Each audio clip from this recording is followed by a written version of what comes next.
मन छुड़ाओ। अगर यहाँ अटके रह गए तो फिर तुम अटके रह जाओगे। बहुत असंख्य जीवन है तुम्हारे पास। तिल के बहुत सारे असंख्य दाने होते हैं, ऐसे असंख्य जीवन है तुम्हारे पास। प्रभु की भक्ति या प्रभु की ओर जाना भी उसी के लिए संभव है जिसको प्रभु ने चुना है। भक्तों की जो मुक्ति है वो रंगीली मुक्ति है, हम कहते रसीली है, जहाँ ऐसा नहीं है कि केवल और केवल ज्ञान के माध्यम से प्रभु को बस एकाकार हो जाना। वो ज्ञानियों की मुक्ति है, योगियों की मुक्ति है। धार्मिकता सिर्फ आपके कर्म में नहीं दिखनी चाहिए, आपके नेत्रों में, आपके स्वभाव में, आपकी वाणी में, आपके हर आचार व्यवहार में आपका धर्म नजर आए, वही धार्मिक पुरुष है। तो बाबा देवी कृष्ण प्रिया जी के साथ हमारे पॉडकास्ट के दूसरे भाग में आपका बहुत बहुत स्वागत है। अगर किसी कारणवश आपने पहला पार्ट नहीं सुना तो जल्दी से सुन लीजिए, लिंक यहाँ पर है। और सेकेंड पार्ट में अगर आपने पहला पार्ट सुन लिया है तो आज दूसरे भाग में आपका बहुत बहुत स्वागत है। इस वाले पार्ट में हम और गहरे गए हैं बातचीत में, बहुत डीप स्पिरिचुअल चीज़ें हम लोगों ने डिस्कस की हैं। और मुझे उम्मीद है कि जो पहले भाग से जितनी जो उसकी शिक्षाएं थी उनमें से कुछ आपके आचरण में आ चुकी होंगी। आप थोड़े और बेहतर इंसान हो चुके हो, और मेरी दुआ है कि ये पार्ट का आखिरी तक जाने पे, ये पूरा सुनने के बाद आप थोड़े और बेहतर इंसान हो जाओ, क्योंकि इम्प्रूवमेंट का स्कोप तो हमेशा रहता है ना बाबा। तो बाकी इंजॉय दिस पार्ट, सब्सक्राइब कर लीजिए सबसे पहले अगर नहीं किया है तो। बाकी ख्याल रखो अपना और इंजॉय करो इस पॉडकास्ट को इन 3, 2, 1। और जैसे अभी हम आपने कर्म फलों की बात करी अभी, जी। तो कर्म फलों के बाद ही होता है कि जब आपकी मृत्यु होती है तो कर्म फलों के हिसाब से आपको स्वर्ग लोक मिलता है, शिव लोक मिलता है, बैकुंठ लोक मिलता है। तो इन तीनों लोकों के बीच का फर्क क्या है? देखो, ऐसे तो जो भगवान के सगुण भक्त हैं, सगुण उपासक हैं, यानी जो भगवान राम को, कृष्ण को, शिव को मानते हैं, उन सभी के अपने अपने इष्टों के अपने अपने अलग अलग लोक हैं। हम्म, जैसे शिव का कैलाश है, शिवलोक जिसको हम कहते हैं। भगवान विष्णु का बैकुंठ। वैकुंठ है, और कृष्ण भगवान का गोलोक, हम्म, राम जी का साकेत धाम है। तो आपने मुझसे कहा स्वर्ग में, शिवलोक में, वैकुंठ में क्या अंतर है। देखो, स्वर्ग जो सुख है वो वैकुंठ का सुख नहीं है। हम्म, हम मनुष्य जिस सुख की कामना करते हैं वो उस प्रकार का सुख वहां मिलता है, हम्म, कि एक परमानेंट सुख होगा जहाँ कोई दुख नहीं है, एक लंबी उम्र हो, स्वास्थ्य ठीक हो, हम हर चीज का उपयोग कर सकें, लेकिन हमें उस चीज में आनंद आना चाहिए। हम्म, वो सारी चीजें स्वर्ग में मिलेंगी, पर वहां अशांति है, वहां छल प्रपंच रहेंगे, वहां युद्ध का, हर चीज का भय रहेगा। इसलिए आप देवताओं को हमेशा लड़ता झगड़ता देखेंगे, हम्म। क्लेश में देखेंगे, इधर भाग रहे उधर भाग रहे। सुख तो है लेकिन अशांत में है, शांति नहीं है वहां। अच्छा, ये स्वर्ग में तो कभी भी आक्रमण हो जाता है, स्वर्ग पे असुर कब्जा कर कब्जा लेते कर हैं। लेते हैं। ये जो देखते हैं ये है कि वो स्वर्ग है जहाँ सुख है किंतु शांति नहीं है। तो हाँ। उससे ऊपर के अगर हम कैलाश पर्वत को देखते हैं, भगवान शिव के लोक को, तो शिवलोक वो है जहाँ इतने ऊपर अपनी चेतना को उठा लिया है हम्म, कि वह सुख है और सुख की कामना नहीं है। इतने आपको वैरागीपन में ले आए हैं कि मतलब सुख होने के बाद भी सुख की लालसा नहीं है, मन भर चुका है हम इन चीजों से, वह शांति है। हम्म, और वैकुंठ लोक उससे ऊपर की चीज है जहाँ सुख शांति दोनों है। वहां सुख के लिए साक्षात लक्ष्मी बैठी हैं, चरण दबा रही हैं प्रभु के, जो हाँ, दुनिया को नचाती हैं, दुनिया भागती है जिनके पीछे, वो भगवान के चरणों में। वहां सुख है, शांति है, भगवान आराम से निद्रा में है, आनंद में है, किसी हाँ। प्रकार का कोई टेंशन नहीं है। हम्म, तो सुख शांति दोनों। तो ये एक तरह से देखा जाए, देखिए, भगवान के लोग तो हैं ही और भक्तों को प्राप्त होते हैं। इसलिए जो भगवान के भक्त होते हैं उनके लिए सबसे बड़ा मोक्ष और जीवन का अंतिम लक्ष्य भगवत प्राप्ति। भगवत प्राप्ति का मतलब ये नहीं कि भगवान में ही मिल जाना, हम्म, अर्थ है कि हम भगवान की सेवा करें। अगर हमारी मृत्यु भी होती है तो हमारा एकमात्र लक्ष्य हम भगवान की सेवा में काम आए। तो भगवान के लोग हम लोगों के सगुण उपासक के लिए हैं, कि फिर वहां आपको आपको ले जाते हैं, कोई ना कोई आप आभूषण बन जाएंगे भगवान के, भगवान की सखी बन जाएंगे, प्रभु को कोई ना कोई सेवा कर रहे होंगे। और जब प्रभु की लीला होती है, क्योंकि हमारा आवागमन खत्म हो जाता है, हम्म, शरीर का जो चक्र है कि फिर आएंगे फिर जन्म लेंगे, ऐसा सब बंद हो जाता है। भगवान की सेवा में पहुंच जाते हैं। फिर प्रभु का भी अवतार लेंगे तो फिर आप सबको लेकर आते हैं। वो एक होता है ना कि जैसे एक पार्टी आती है रास मंडली की और फिर वो मैदान को सजाते हैं, फिर सभी अपने अपने किरदार निभाते हैं। इसी तरह भगवान सबको किरदार देते हैं, तुमको ये निभाना है, तुमको ये निभाना है, और निभा करके अपने बता करके योगदान अवतार का फिर चले जाते हैं उनको सबको लेकर। हाँ, तो अब शांत ही होगी। जैसे जब श्री कृष्ण अवतार हुआ तो गोपियां भी तो थी, गोपी उतने जो गाय थी जिनको वो चराने ले जाते थे, वो सब सभी जो द्वारका में जितने लोग रहे वो सब वे सब लोग हैं जो बैकुंठ लोक से आए श्री आए कृष्ण थे। के साथ। और इसीलिए शायद द्वारका डूब गई जब श्री कृष्ण गए, हाँ, क्योंकि उन लोगों का भी तो साथ में बैकुंठ में जाने का समय हो गया था। बिल्कुल ऐसा ही है।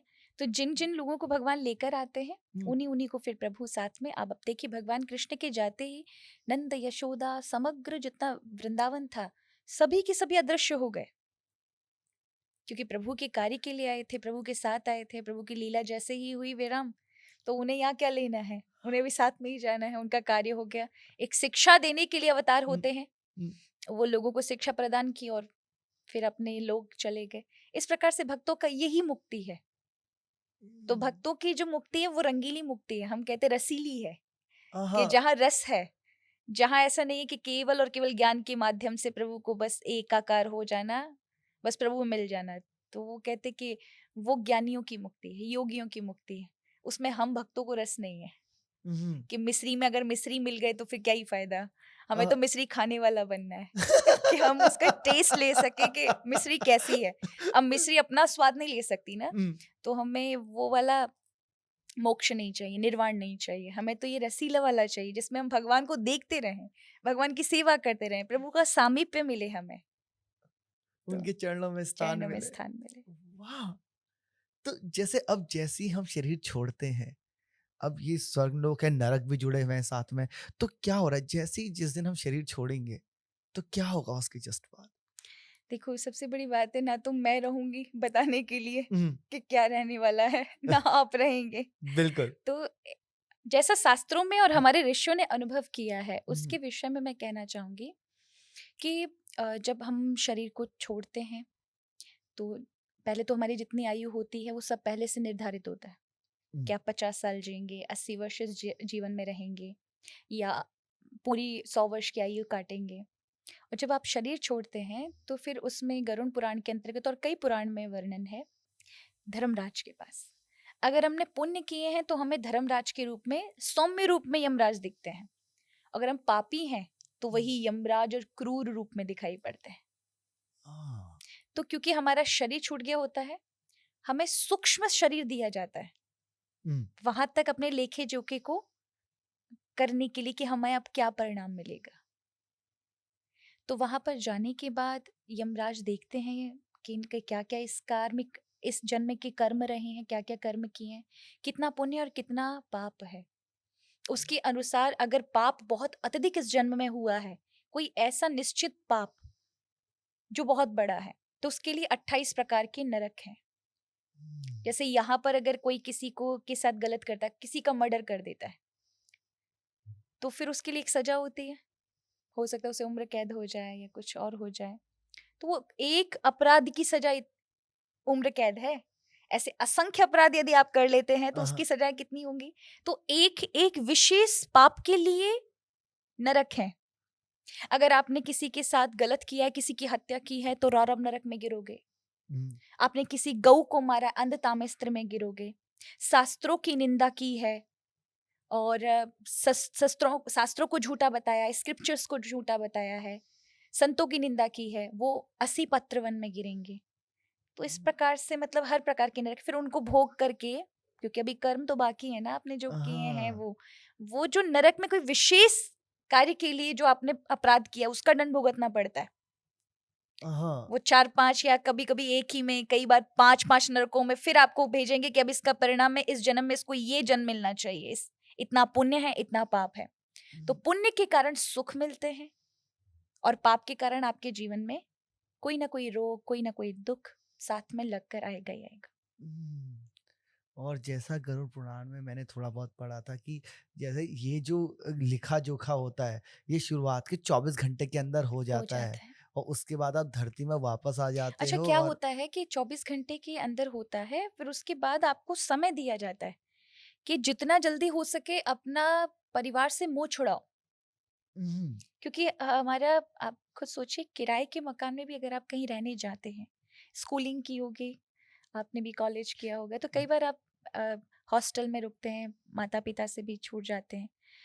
कई बार आप मित्रों के साथ रहकर इतने ज़्यादा उनमें हो जाते हैं कि उनको छोड़ने में आपको कष्ट होता है। हुँ, और कई बार ऐसा होता है कि आप कहीं जगह पर रहने गए हैं और 10 साल तक आप उस जगह पर रहते हैं, तो फिर आपका इतना उन लोगों के साथ और वहाँ के लोगों के साथ अटैचमेंट हो जाती है कि आप नहीं छोड़ पाते।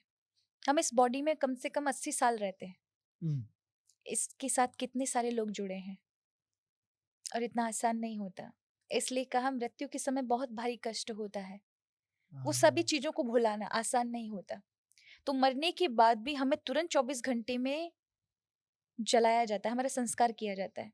हुँ, हुँ, हुँ, क्योंकि व्यक्ति छूट नहीं पाएगा, उसको जब तक शरीर है उससे मोह लगा रहेगा, उसके इर्द हुँ, गिर्द घूमेगा। जैसे हमें कोई मर जाता है तो हमें लगता है ये जीवित हो जाएगा, कुछ चमत्कार होगा, ऐसे उसको भी लग रहा होता है कि कि अब शायद कुछ दोबारा होगा शरीर में और चले मैं जाऊँ। चले जाऊंगा, मैं दोबारा से उठ जाऊंगा।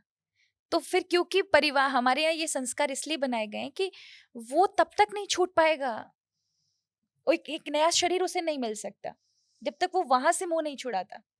हुँ, हुँ, तो फिर 13 दिन का 12 दिन का समय दिया जाता है, उसमें शरीर जल जाता है, उसे जलाया जाता है, वो देखता है ये सब चीजें प्रक्रिया होते हुए, हाँ, लोगों को फिर रोते हुए देखता है, वहां होने के बाद भी वो कुछ कह नहीं सकता क्योंकि उसके पास पंच भौतिक शरीर नहीं होता।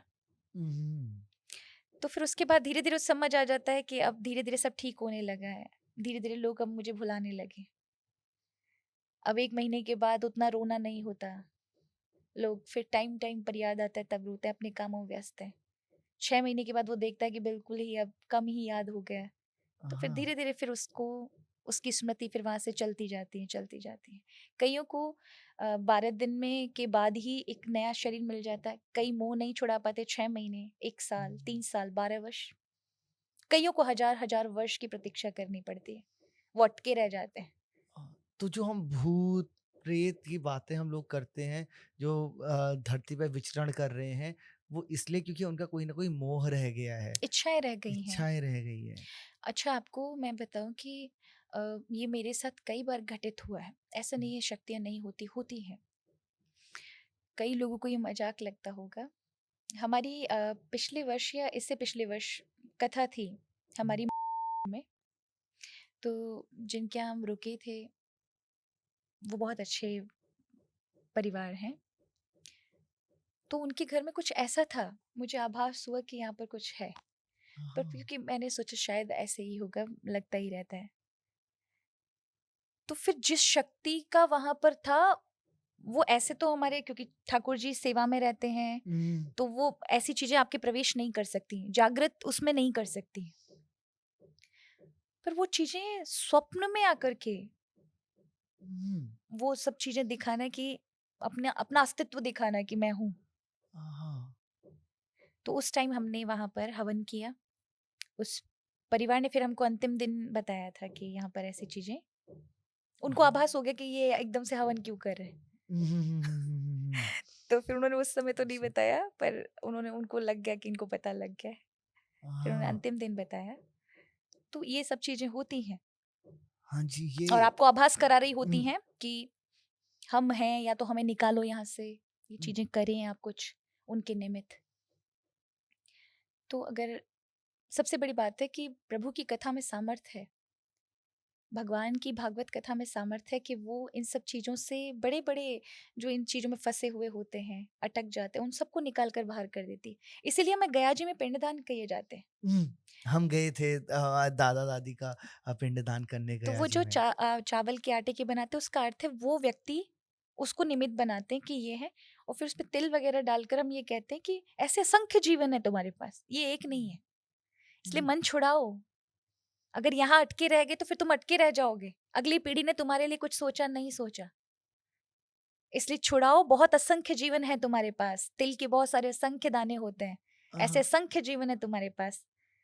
तो उनको हम त्याग के वो सूचना दे रहे होते हैं कि तुम छोड़ो यहाँ से मोह, अब यहाँ पर मत जमाओ, तुम एक नया जीवन शुरुआत करो और हमारे आपके साथ अच्छी भावना है, पुण्य है कि आपको अच्छा जीवन प्राप्त हो। तो जिनका पिंडदान होता है उनका दुर्गति नहीं होती, ऐसा नहीं कि वो मुक्त हो जाएंगे, हम्म। जन्म मिलेगा लेकिन दुर्गति नहीं होंगी, गलत जगहों पर जन्म नहीं लेंगे।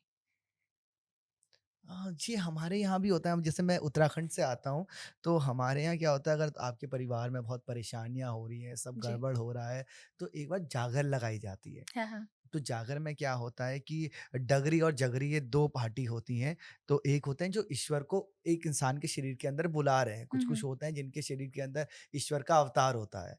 तो वो उनकी एक विधि होती है उनको बुलाने के लिए, मंत्र होते हैं, कुछ ढोल नगाड़े होते हैं, अलग-अलग उनके होते हैं। हुड़ुक एक चीज़ होती है जो बजाई जाती है, और उससे उनके अंदर ना वो ईश्वर जागृत होते हैं। हुँ, हुँ। और वो जागृत होके, वो अगर हमारे परिवार में कोई दादा, परदादा है, किसी ने भी कोई संकट में है, कष्ट में है, और वो क्योंकि वो घर में परेशानियाँ हो रही है, तो एक तरीके से वो एहसास करा रहे हैं कि मैं परेशान हूँ, मेरी बात सुनो। तो उनके थ्रू वो हमसे बात करते हैं, अपनी माँगें बताते हैं कि ये हो रहा है, इस कष्ट में हूँ, या ये चीज़ की वज़ह से मैं यहाँ अटका हुआ हूँ। हुँ। ये गलत हुआ है मेरे जाने के बाद ये कुछ, तो फिर उसका समाधान किया जाता है, उनकी पूजा की जाती है, ताकि वे लोग इस चीज़ से मुक्त हो जाएँ, हो और जाएँ। ये परिवार भी सुखी हो जाए, और वो भी अपने आगे बढ़ जाएँ, जो आप कह बिल्कुल रही हैं। ऐसे ही है। हमारे शास्त्रों में यही बताया। अब देखिए ना तो मैंने ये एक्सपीरियंस किया है, ना हुँ। ही आपने किया है, क्योंकि अभी जीवित है। मरने के बाद तो किसी को भी पता नहीं, कोई कहने नहीं आने वाला। हाँ, वही पता होगा पर लेकिन बता नहीं बता पाएँगे। नहीं पाएँगे। तो वो जो हमारे स्क्रिप्चर्स हैं, हुँ, उनमें ये सब है, और साथ में ऋषियों ने ये सब एक्सपीरियंस किया है। आज भी आप देखें कई ऐसे आपको घटनाएँ मिलेंगी जहाँ लोग ये एक्सपीरियंस करके आए हैं। हुँ, कि उन्होंने देखा कि उनका लेखा-जोखा देखा गया है, ये सब चीज़ें, फिर उनको भेजा गया कि नहीं, नहीं तुम गलत जगह पर आ गए, तुम्हारी जगह किसी और को लेकर आना था, भेजो इनको। तो हाँ, ऐसे कई प्रसंग हैं, और वो सच्ची घटनाएँ हैं, कई लोगों के साथ ऐसा हुआ है। बिल्कुल, इसकी और पुनर्जन्म की, ये दोनों पुनर्जन्म कहानियाँ, की कि जिनको पुराने जन्म की स्मृति रह जाती रह है उनके जाती है। अंदर, ये काफ़ी कॉमन है, अच्छा, एक काफ़ी और सुना आपने गया है। देखा होगा, कभी-कभी आपके साथ हुआ है कि नहीं, मेरे साथ बहुत बार होता है। मैं बाहर जाती हूँ, कई ऐसी जगहों पर अगर मैं हूँ तो अचानक मुझे ऐसा लगता है ये सब चीज़ें देखी हुई हैं। हुँ, ये मैं हूँ यहाँ पहली बार, हाँ, लेकिन ये मैं पहले पहले देख देख चुका चुके हूँ, हैं, ये पहले कुछ अनुभव क्षण हो के लिए चुकी। ही सही। हाँ, वो एक विदिन सेकंड के लिए होता है। मतलब ऐसा नहीं होता है कि नहीं-नहीं बहुत टाइम तक बनी हुँ, रहेंगी। बस आप चल रहे हैं, अचानक आपको एकदम से ऐसा लगेगा कि ये तो सब आपने देखा है, हाँ, और फिर आप एकदम से देखेंगे तो आपको लगेगा सब नॉर्मल है। पर वो क्या था, जो 1 सेकंड में आपके साथ घटित हुआ है, कि आपको हुँ, लगा कि ये सब आप, तो वो कहीं न कहीं पूर्व जन्म की स्मृतियाँ होती हैं। हाँ, अंग्रेजी में इसको डेजा वू कहते डेजा हैं। वू कहते हैं, बिल्कुल ऐसे। हाँ, ये हुआ है मेरे साथ, कई-कई बार ऐसा होता है, और अचानक से ऐसे झटका सा लगता है। कुछ चीज़ें जो ऑब्वियसली मैं पहली बार आया, मुझे पता नहीं होनी चाहिए, अचानक से लगता है ये तो पता है मेरे पता को, है। और सही भी निकलता है। आप शॉक्ड हो जाते हो कि आपके साथ हो क्या रहा है। तो वो मेरे साथ भी एक बार, 1 से 2 बार हुआ है। एक बार मैं गयाजी में थी, तब मुझे ऐसा लगा, ऐसे चलते-चलते अचानक बिल्डिंग को देख कर के मेरे को ऐसा लगा 1 सेकंड के अंदर ही। हाँ, फिर मैंने देखा, दोबारा देखा तो सब सामान्य था। हाँ, पर उस समय ऐसा लगा जैसे कि बहुत सारी चीज़ें ये सब मेरे सामने हो चुकी हैं, ये तो मैं पहले आ चुकी हूँ। फिर मुझे लगा कि हो सकता है वो स्मृतियाँ होती हैं, हुँ। कुछ ना कुछ रहा हो कनेक्शन। कि वैसे तो आपके दिमाग से भुला दी गई हैं, लेकिन वो कहीं न कहीं उसका एक तत्व तो रहता है, क्योंकि बिल्कुल। आत्मा तो कब से चली आ रही है, आत्मा भी तो कुछ न कुछ तो स्मृतियाँ आत्मा के एक अंदर और रहती बात है, होंगी ना? भगवान जब जन्म देते हैं तो पूर्व जन्म की सारी स्मृतियाँ आपको भुला देते हैं। क्यों? क्योंकि अगर वो आपको पता रहेगा तो आप अपना जीवन एक सामान्य तरह नहीं बिता सकते। हुँ, क्योंकि अगर आपको पता है कि आपको नरक याद रहे, तो आप असामान्य जीवन जिएंगे डरे डरे कि हुँ, नहीं हुँ, ये हुँ, हुँ, क्या हो। हुँ, फिर हुँ। आप अपनी इच्छा से जीवन नहीं जी सकते ना। भगवान ने जो चॉइस आपको दी है कि अच्छा करो बुरा करो, फिर आपको हर चीज से डरा डरा लगेगा कि आसाम, एक सामान्य जीवन आपका हो ही नहीं सकता। इसलिए प्रभु पूरा इरेज करके भेजते हैं, बिल्कुल, कि अब नया शुरुआत करो। हो सकता है तुम इस जीवन में अपना सब कार्मिक अकाउंट सब नष्ट कर लो, हाँ, हाँ। ये मौका है तुम्हारे लिए। तो एक खुश होकर के जीवन जियोगे तो उसमें तुम्हें कोई समस्या नहीं होगी। इसलिए वो हुँ, चीजें प्रभु भुला देते हैं। अगर आपको थोड़ा भी याद पता चले कि आज आप इस जगह पे पैदा हो गए, लेकिन जो आपको बिल्डिंग दिख रही है वहां पर कल तुम थे, तो तुम आप किस लड़ लोगे? हम्म, आई थिंक झगड़े होंगे। हाँ जी, मैं गरीब परिवार में पैदा हो गया, फिर पिछले जन्म में अमीर था, अभी मैं था, ये अकेला था। सब छोड़ के गया, तो मैं कहूंगा दो आपस का। तो वो चीजें कैसे ही हो गया? फिर ये मेरी पत्नी थी, ये बच्चे मेरे थे, माता पिता मेरे हैं, तो वो लड़ाई झगड़े होंगे। तो हम्म, प्रभु सारी चीजें, वो जो आपका पूर्व करा है वो सब वहां उसी जन्म का है, इसलिए वहां पर ही आपका खत्म। अब इस जन्म में तुम्हारे लिए सब नया है, यहाँ से हाँ, अपनी नई शुरुआत करो। वाह! और आपने बोला अभी जैसे कि भई ये जन्म भगवान इसलिए भी ब्लैंक स्लेट करके देते हैं कि इस जन्म में मौका दे रहा हूँ, अपने सारा कार्मिक अकाउंट क्लियर कर लो, यहाँ से फिर से उठ सकते हो तुम। तो जैसे एक नास्तिक होता है इंसान, जो कि एक बहुत कॉमन सी चीज़ होती है जो मैंने देखी अपने जीवन में भी, कि जैसे हमारे बचपन में हमारा जो घर मम्मी-पापा वो बहुत धार्मिक है, बचपन में हमने भजन सुने हैं, महाभारत, रामायण, दादा-दादी भी उसी के किस्से सुना रहे, ये सब देखा। जी। फिर उसके बाद में बाहर आया शहर में लोगों के साथ, और धीरे-धीरे ये पूजा पाठ सब ज़िंदगी से दूर होती रही। और एक समय आया ना जब ऐसा नास्तिक बनना कूल था, हाँ, हाँ। है ना? मैं किसी को नहीं मानता करके लोग ऐसा बोलते हैं, हाँ, हम भी नहीं मानते, तो बड़े कूल सा था। और धीरे-धीरे, धीरे-धीरे फिर वही होता है ना कि बचपन की चीज़ छूटती नहीं। और कृष्ण को पता होता है कि भटका है लेकिन ये बुरा नहीं है, ये सही है, इसको मैं बताता हूँ, इसको एहसास कराता हूँ और वापस जी। ले आता हूँ। तो वो आस्तिक बनने लगता है। तो ये नास्तिक से आस्तिक बनने तक का सफ़र, एकदम समर्पित करने के तक का सफ़र कैसे कवर करें? देखो, एक बात है कि नास्तिक कोई भी नहीं है संसार में। सबके अपने-अपने बिलीफ सिस्टम हैं। किसी ने कहीं अपना विश्वास जमाया हुआ है, किसी ने कहीं जमाया हुआ है। हाँ, नास्तिक जिन्हें हम कहते हैं, कहीं न कहीं उनके मन में बहुत डीप आस्तिकता छुपी होती है, किंतु उन्हें प्रश्न के उत्तर नहीं होते। तो उन्होंने हाँ। जो अपने तर्क बनाए होते हैं, अपनी बुद्धि के अनुसार कि नहीं ऐसा, ऐसा नहीं, ऐसा होना चाहिए, ये सब। उनके तर्कों का यदि कोई समाधान कर दे, हुँ, पर आप उस उनके साथ ऐसे तर्क-वितर्क नहीं कर सकते। फिर वो हर चीज़ का आपको बहुत अग्रेसिव नहीं होकर जवाब देंगे। आप उनके आत्मा के अंदर जो चीज़ें पड़ी हुई हैं, उन्हें पोषित कर दें। हुँ। आप उनके साथ अच्छा व्यवहार करके, या जैसे भी आप जिस तरह से कर सकते हैं, उनको उनके समाधान मिलने चालू हो जाएँ। तो तुरंत हाँ। उनमें व्यक्ति को खुद का अनुभव होता है। आप देखेंगे कई ऐसे नास्तिक होंगे जो कर्म बहुत अच्छा कर रहे हैं हुँ, और पूरे समर्पित भावना से कर रहे हैं और बहुत श्रेष्ठ कार्य करते हैं और उसमें आगे भी बढ़ रहे हैं। पर कई बार आप ऐसा देखेंगे कि अगर प्रभु से नहीं जुड़े हैं उनमें नास्तिक, तो उनमें स्थिरता नहीं होगी, शांति नहीं होगी। हुँ, अब उनके पास बैठोगे तो आप देखेंगे कि उनमें एक अलग ही प्रकार का उनमें ऊर्जा है कि जो हुँ, हमें कहीं न कहीं टच नहीं कर पा रही है, अपने आप को एक मिलनसार हो रहा है, वो नहीं हो पा रहा है। हुँ। आत्मा से जुड़ाव जुड़ाव नहीं हो नहीं हो पा पा रहा है। रहा है, बातें हो रही हैं बट हमें दिख रहा है कि वो गहराई नहीं है, वो गहराई कनेक्शन नहीं आ नहीं रहा है। है वहाँ पे। तो वो नास्तिक लोगों में ऐसा रहता है और वो खुद आंतरिक रूप से बहुत टूटे हुँ, कई बार होते हैं, अशांत अशांत। कई बार क्योंकि आपके पास कोई भी शक्ति का अगर एक मात्र भी कहीं कोई सहारा नहीं है, तो बहुत बार आप इतने टूट जाते हैं कि आप बाहर रूप से दिखा रहे होते हैं कि आप बहुत मजबूत हैं, किंतु आंतरिक हुँ, लेवल पर आप बहुत कमजोर होते हैं। एक आस्तिक के साथ थोड़ा-सा ऐसा है कि वो प्रभु से जुड़ा हुआ होता है। उसे हुँ, होता है कि अगर किसी ने मेरा सहायता प्रदान नहीं की, तो भी प्रभु मेरे हैं। जिन्होंने मुझे संसार में संबंध जोड़े हैं, क्योंकि मुझे पहले पता नहीं था कहाँ पैदा होने वाला हूँ, ये कहाँ पैदा होने वाली हूँ। हुँ, उन्होंने मेरे संबंध जोड़े हैं। तो उन्होंने ये सारी चीज़ें पहले से तय करी हैं ना कि कहाँ हाँ, क्या कष्ट होगा, तो डोरी सब उनके हाथ में है। हाँ, तो मैं भरोसा करके चलना है मुझे, तो मेरे लिए क्या सही है, क्या गलत है, वो निर्णय करने वाले हैं। हुँ, ना कि मैं संसार पर निर्भर रहूं कि ये मेरी सहायता करेंगे, ये मेरी सहायता करेंगे। वहां पर उन लोगों का ये होता है, वो सब पर अपना लग कि ये मेरा अपने हैं। बहुत सोशल भी होते हैं, हुँ, आप देखेंगे बहुत अच्छे उनके संबंध रिश्ते भी होते हैं, सब पर भरोसा करने वाले भी होते हैं, पर भगवान को नहीं मानते। तो हुँ। कहीं ना कहीं वो हमेशा जीवन में ये सब धोखे खाते हैं, और उनके टूटते हैं। हाँ, और उनके पास कोई ऐसा कहने वाला नहीं होता कि अब जैसे अब मैं गाड़ी चला रहा हूँ, ठीक है? मैं अपने हिसाब से सही चला रहा हूँ। अब मुझे भरोसा चाहिए ना कि पीछे वाला ऐसा तो नहीं कि ये शराब पी के गाड़ी चला रहा है और अभी ये मुझसे भिड़ देगा। हम्म। मुझे कौन बचा रहा है? जी। क्योंकि हम एक इतनी बड़ी दुनिया में एक बहुत छोटे से हिस्से, एक इंसान होना अरबों की दुनिया में, बहुत छोटी सी बात होती है, अगर ये मन में ना आए कि कोई है जो मुझे देख रहा है। अच्छा, एक तो और बात है कि प्रभु की भक्ति या प्रभु की ओर जाना भी उसी के लिए संभव है जिसको प्रभु ने चुना है। हम्म, हम अगर लाख प्रयास करें, कितने ऐसे लोगों से मैं मिलती हूँ जो मुझसे आके कहते हैं कि आपकी कथा सुनकर हम प्रभु से जुड़ पाए, नहीं तो हमारे सामने इतनी कथाएं हो गई, हम कभी नहीं गए। तो कहीं ना कहीं उनके मन में श्रद्धा के भाव प्रभु ने पैदा नहीं किए, क्योंकि उनका उस समय योग ही नहीं था। हम्म, प्रभु खुद ही नहीं चाहते थे कि मेरे तक चल के अभी दुनिया की मौज देखे, दुनिया को देखे। हम्म, पर जब प्रभु को इच्छा होती है कि अब जुड़ना चाहिए, तो वो एक सामने से निकलने वाले संत को देखकर श्रद्धा उत्पन्न हो सकती है, प्रभु की ओर जाया जा सकता है।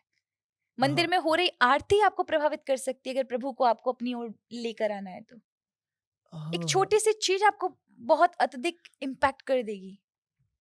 बिल्कुल, जैसे कि एक राजा से अगर आपको मिलना हो, एक स्टेट के राजा, कोई बड़े मंत्री या कोई बड़े पद वाले से, आप अपनी मर्ज़ी से तो नहीं मिल सकते ना कि मैं जाऊँगा, दरवाज़ा खटखटाऊँगा, वो आने देंगे। जी। नहीं, आपको गाड़ी अंदर नहीं आने देगा। अब वो तो हम एक जिले के कोई एक बाहुबली या किसी मंत्री या राजा की बात कर रहे हैं। जो ब्रह्मांड का स्वामी है, उसको आप ऐसे दरवाज़ा खटखटा के कैसे पहुँच जाओगे कैसे जब तक पहुंचे? वो नहीं कहेगा कि करेक्ट। आओ? यही बात है कि जब देखो प्रसंग आता है गोपियों का, हुँ, कि भगवान की इच्छा थी कि वो मिलें प्रभु से, गोपियां रास में पहुंचे, तो प्रभु ने परीक्षा ली। तो हम सभी की इच्छा होती है भगवान से मिले, पर ये इतना पर्याप्त नहीं है। भगवान की भी इच्छा होनी चाहिए कि आपके अंदर इतनी पात्रता है कि प्रभु आपसे मिलें। हुँ, तो हमारी जब वो पात्रता देखते हैं, निर्मलता देखते हैं, तो फिर वो अपनी ओर बुला लेते हैं। वाह! और जब तक पात्रता नहीं है, तब तक आप ऐसे ही जीवन जिएंगे कि आप सारे कार्य संसारी बहुत अच्छे कर रहे हैं, किंतु अपनी शांति और उसके लिए आप कुछ नहीं कर पाएंगे। हुँ।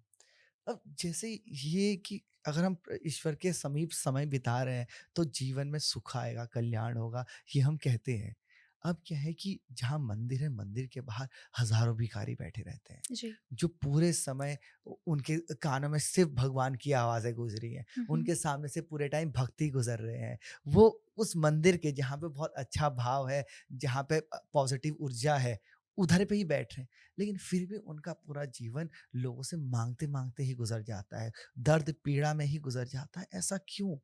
कई लोग ये कहने लग जाते हैं कि अगर मंदिर के अंदर कोई सुनने वाला होता, तो इनकी क्यों नहीं सुनता? देखो, सबके अपने विचार अलग अलग हो सकते हैं, सबके दृष्टिकोण अपने अलग अलग हैं। सबसे बड़ी बात है, जो भिखारी है उसे भरोसा नहीं है, और बाहर जाने वाले लोगों को भरोसा है उस परमात्मा पर। हाँ। और जो बाहर बैठे हैं, रात दिन देख रहे हैं, सब कुछ सुन रहे हैं, लेकिन उन्हें भरोसा नहीं कि वो वहां पर बैठकर जो सबको दुनिया को दे रहा है ना, वो हमें भी दे सकता है। तो वो हुँ, ना होने, वो इस तरह से आप ले सकते हैं कि हम रहते भगवान में हैं, संसार में रह रहे हैं, लेकिन फिर भगवान से दूर है।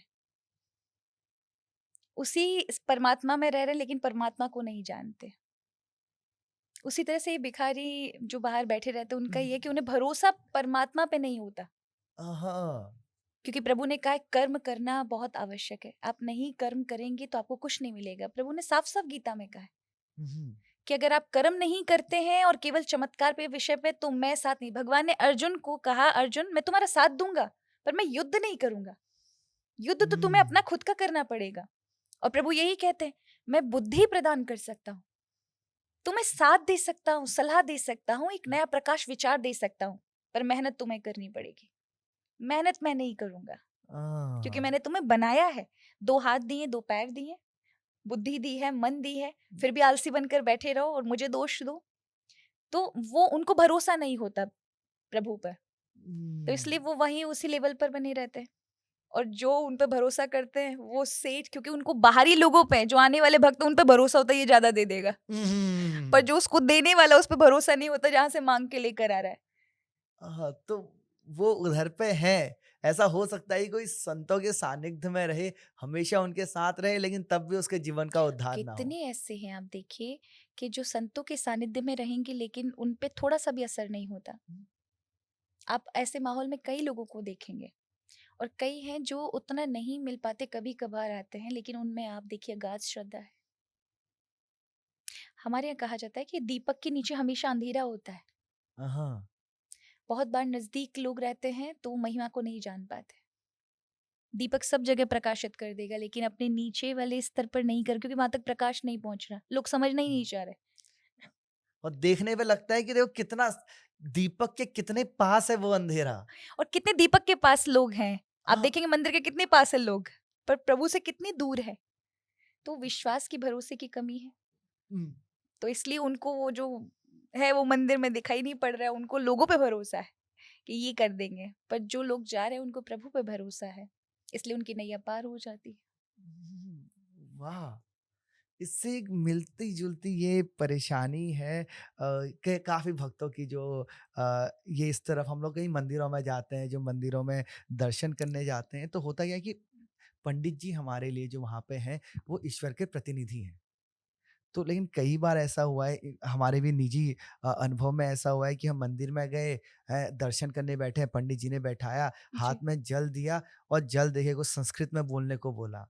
और संस्कृत में ही उन्होंने बोल के 2-3 लाइनें बुलवाई, जिसमें उन्होंने ये बोल दिया कि ये दान राशि 11,000, 21,000, 5,000 ऐसे करके उन्होंने बुलवा दिया। और उसके बाद वो कहते हैं कि अब तो आपने जल लेके प्रण ले लिया है, हम्म। तो अब आप वो दो। तो वो एकदम देखिए भाव जो कभी एकदम लूट का आपके, आ जाता है। तो वैसे तो देखिए जिनको, क्योंकि पूर्व में हमारी ये पिछली जनरेशन ने हमें ये सब चीजें सिखाई नहीं थी कि हुँ, हम, हाँ, जहाँ पर जाएं वहां पर पंडे होते हैं, हुँ, वो तीर्थ के अधिकारी होते हैं।